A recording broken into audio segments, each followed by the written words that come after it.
Hey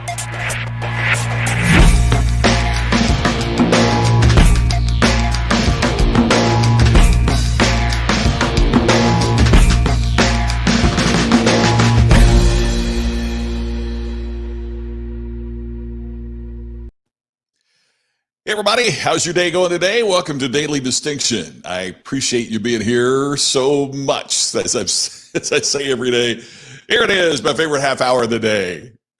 I don't know what that says about my day, but I think it hopefully says I really enjoy being here with you. And I'm really glad that you were here.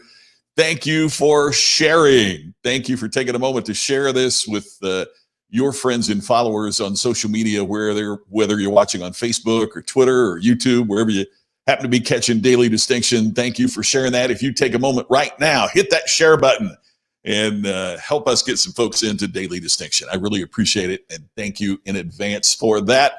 Brian, first in wins. I don't know what the prize is, man, but it's yours. Thank you for checking in from Wisconsin. I'm glad to see you. Thank you for being here. Hey, I'll remind everybody, too, that we got a great guest coming up on Friday.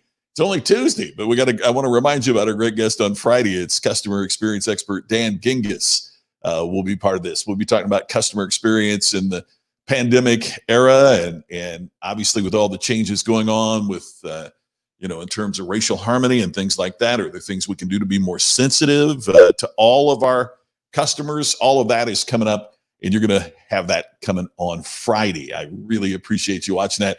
Also, got to remind you a couple other things as we get started and people are coming in. Wow, folks coming in now. DistinctionNation.com. If you haven't signed up, I'd really appreciate it if you go. And I think you'll be happy that you did. I know you'll be happy that you did, because there are free resources there for you. There's a 14-day audio program.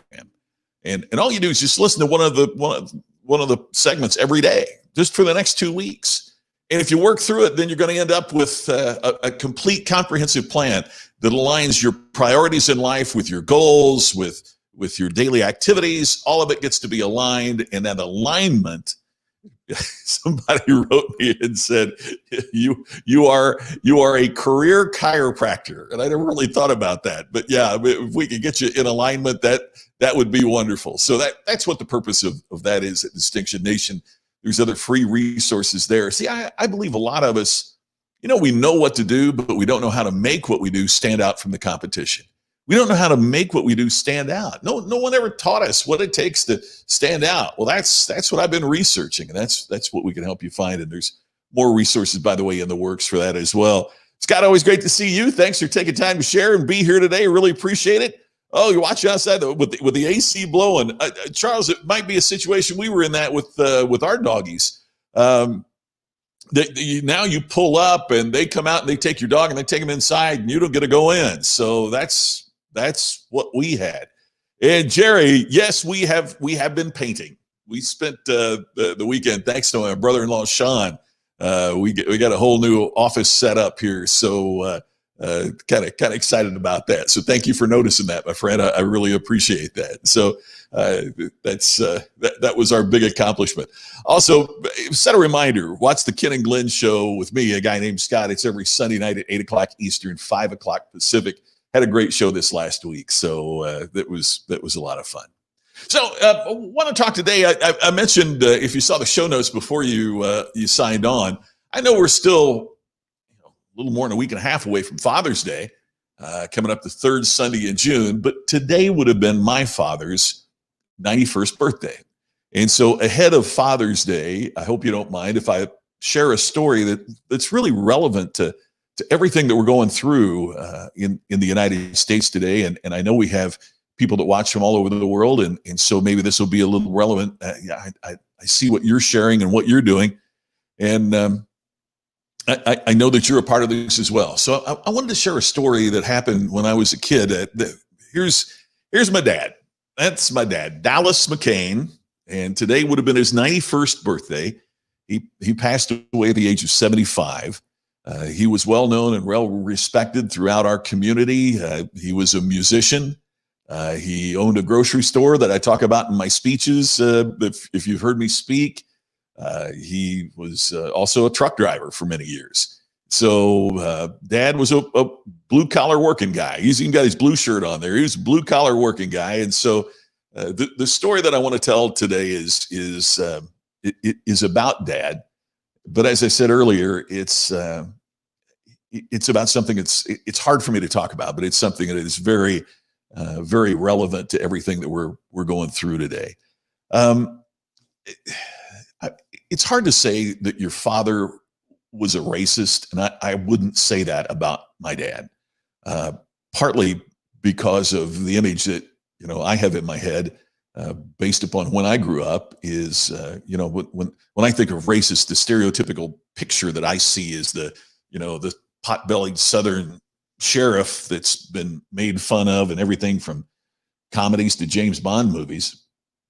And I never have thought of my dad in that way at all. But I certainly think, and I know he would admit, my sister as well would admit that there was prejudice.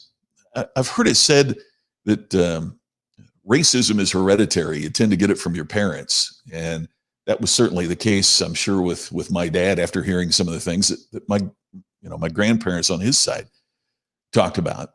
And so there was a prejudice that was probably endemic of the era and the location and all of that was going on at that particular time. So with that in mind, and also bearing in mind that the community that I love, where I grew up, had no minorities.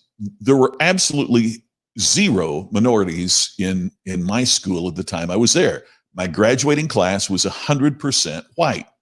There were no minorities in our area. I was probably 10 years old. I was young before I even had a conversation with a person that wasn't white. And that just happened to be because I was visiting with my aunt in Indianapolis. And I know that's hard to comprehend for some of the folks that are younger that are watching in that particular time.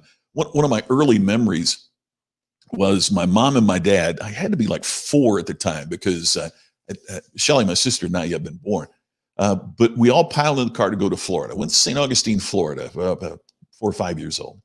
And we drove, my grandparents, my mother's mother and father, my mom and dad and me drove to Florida. Drove, right? Back then, when you're from Crothersville, Indiana, you didn't fly to Florida. You got in your car, you got in your station wagon, you drove down there. So we drove to Florida, and naturally stopping along the way. And I know this is so hard for people today to even comprehend, even think of, but there were separate restrooms, and there were restrooms that were marked whites, and there were restrooms that were marked coloreds. There were separate entrances to restaurants for whites and for coloreds in some of the areas that we were driving through as we were driving to Florida. And even at that young age, that just seemed wrong. I don't know why I thought that, particularly given what was around me, but I just knew it was wrong. And I don't know how I knew that, but it just was always there. Well, you've heard me talk here many times before about the importance of FFA in my life. FFA used to stand for Future Farmers of America, but because when I was a kid like me that got in, that was never going to be a farmer because we didn't have the acreage, we didn't have the land. We had a small farm, part-time farm, but I certainly was never going to, I'd be a full-time farmer.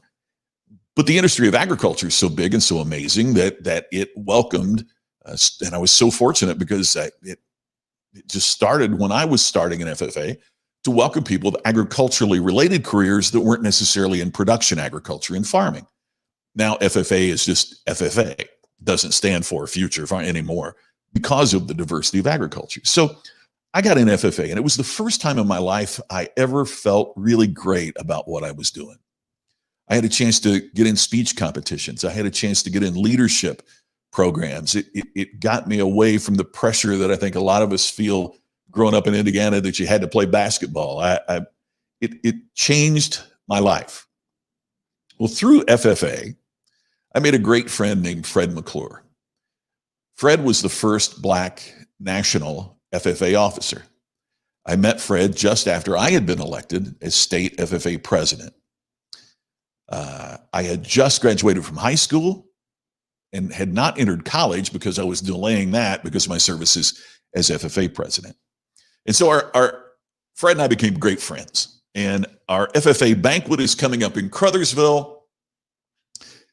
And I want Fred to speak at the banquet because Fred, to this day, remains one of the best speakers I've ever heard in my life, one of the most dynamic guys I've ever met. And so, I invited him to the banquet and invited him to stay at our home. And I just didn't think anything about it until I became aware that people were talking to my father about a Black person being in our community, a Black person speaking at our banquet, a Black person staying all night in our house. And how some people, a tiny fraction, but how some people found it inappropriate.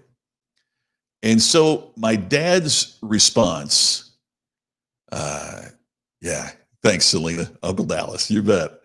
My dad's response was something that was a lesson to me that has always made a difference in my life. Hard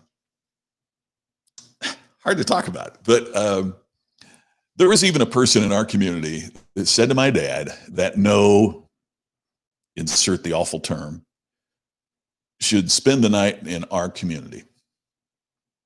And Dad said, if he's my son's friend, he can stay in our house. My dad also told this person, who kind of made a halfway threatening comment, I learned, that if he was going to have anything happen, he'd have to go through my dad. As Dad got to know Fred, and as Fred spoke at our banquet, by the way, to earn a standing ovation, to speak at our school, to make such a significant impact, Dad came to know and appreciate Fred, and it changed his perspective. I certainly wouldn't presume to say that it eliminated all prejudice, but it certainly changed his perspective.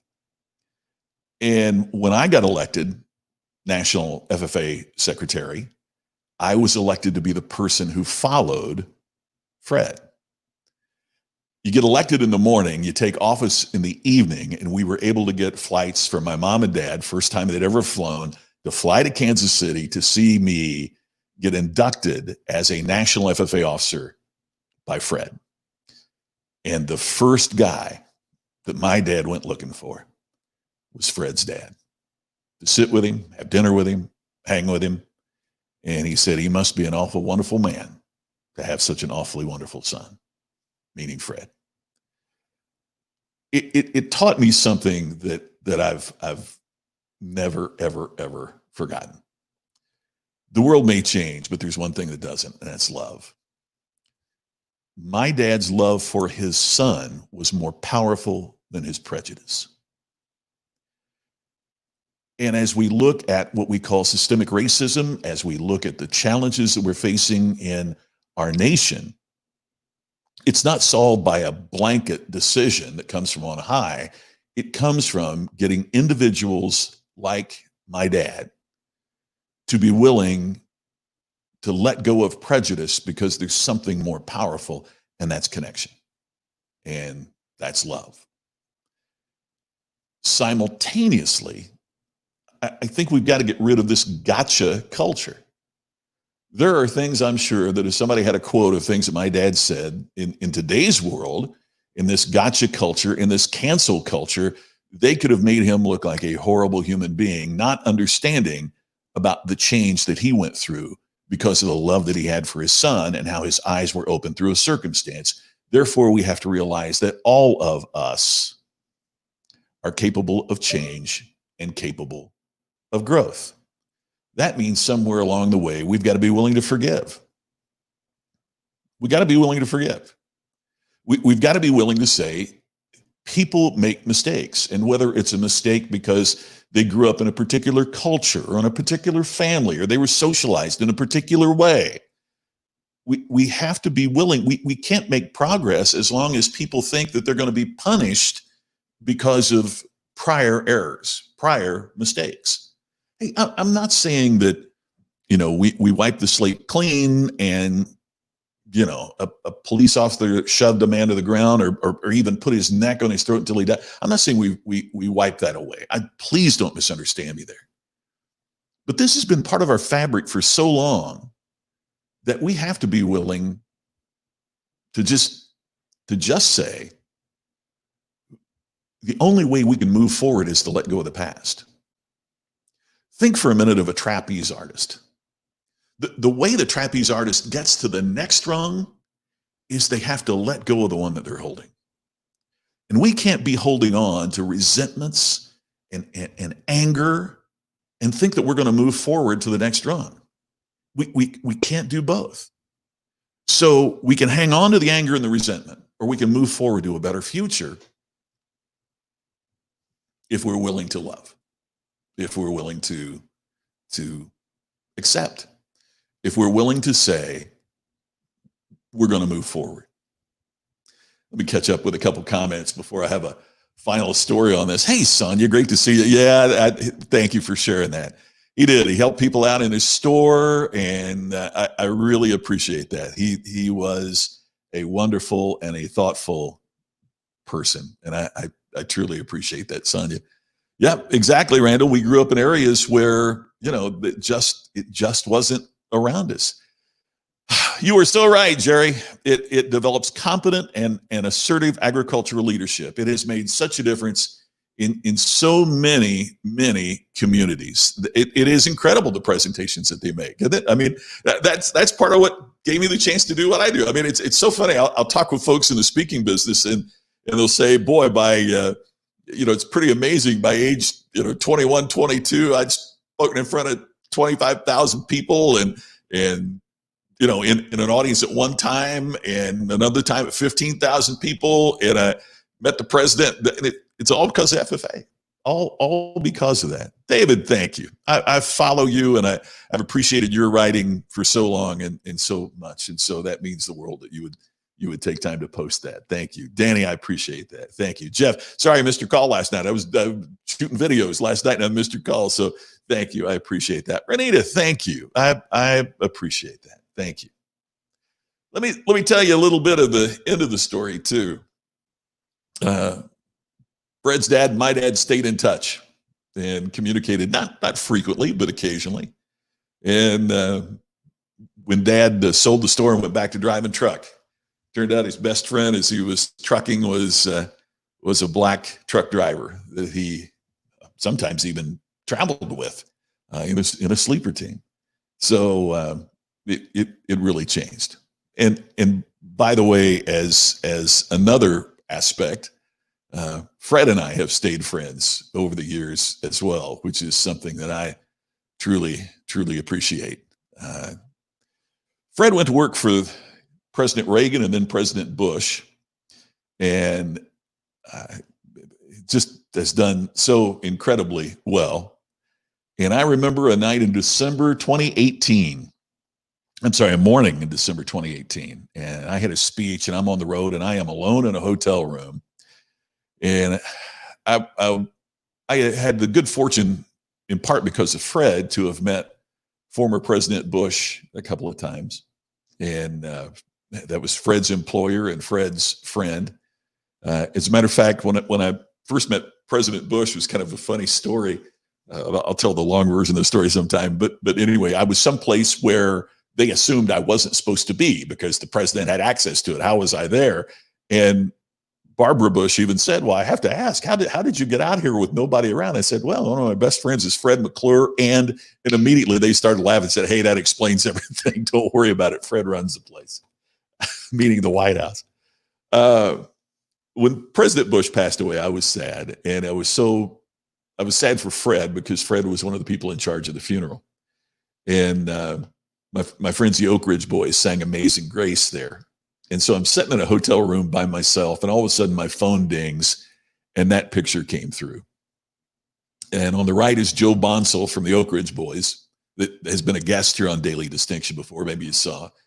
And on the left is my pal Fred, and they had never met before, and they were searching each other out because Fred knew I knew Joe, Joe knew I knew Fred, and they said, let's take a picture and send it to Scott so he feels like he's here with us.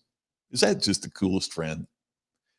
So that is the picture taken from the lobby of where President Bush's funeral was. And they took that selfie and sent it to me at the completion of the service. And it's one of my most treasured photos, because you look at those two, and that's what friendship is about. And that's love as well. And it's all of that. I appreciate that. Thank you. Thank you for that. There you go. First speech was the Green Hand Pledge. You got to love it. Scott, thank you. I appreciate that. Hey, Marty, state FFA officer, alumnus like me. Yep. FFA could use him again. They need him. Thank you, Marty. I appreciate that. There's been some challenging times. Oh, Tom, I'm so sorry to hear that. I'm so sorry to hear that. Please do. I look forward to seeing what you said, because I know that's such a challenging thing to speak at the funeral of a loved one. I understand, and that's a challenging thing. But yet, when it's over, you look back and you go, I'm so glad that I did that. Right?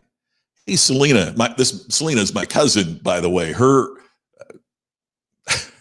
mom, let's see, her mom's father and my dad are brothers. Okay, so. Yep, he loved his family more than hate. Yeah. Oh, I appreciate that. Thank you.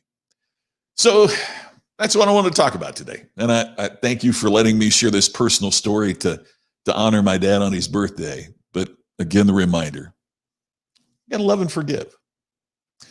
That's the only way that people can and will move forward. If you think about this in terms even of the great religions of the world, not trying to force my religion on anybody, but of the great religions of the world, all of them talk in some manner or another about forgiveness.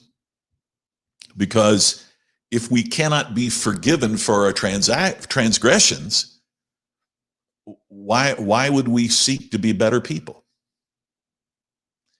We got to believe that we can be forgiven. We got to believe that we can be loved. We've got to believe that in this world of change, one thing does not, and that's love. And I appreciate so much you being here today. Thank you. Oh, well then, thank you. I appreciate that. Brian, yep, there you go. Thank you so much. Oh, I appreciate that. Richard, you knew Dad, and I appreciate that. My great friend, Richard Mellencamp from back home. That means the world, my friend. Deborah, great to see you. Absolutely. We no longer live there, but it's still in my heart every day. So that's why I appreciate my hometown so much. And I still to this day have people at Crothersville that were there the night that Fred spoke at our dinner that will ask me about him, that he made such an impression. What an incredible guy. I appreciate it. Thank you, Brian. Thank you very much. Phil, love you too. Thank you for that. Hey, everybody, thank you so much for taking time to watch and listen, and maybe have a little extra love in your heart, forgiveness in your heart as we move through these changing and challenging times. I'll be back again tomorrow with another message and maybe a little more fun.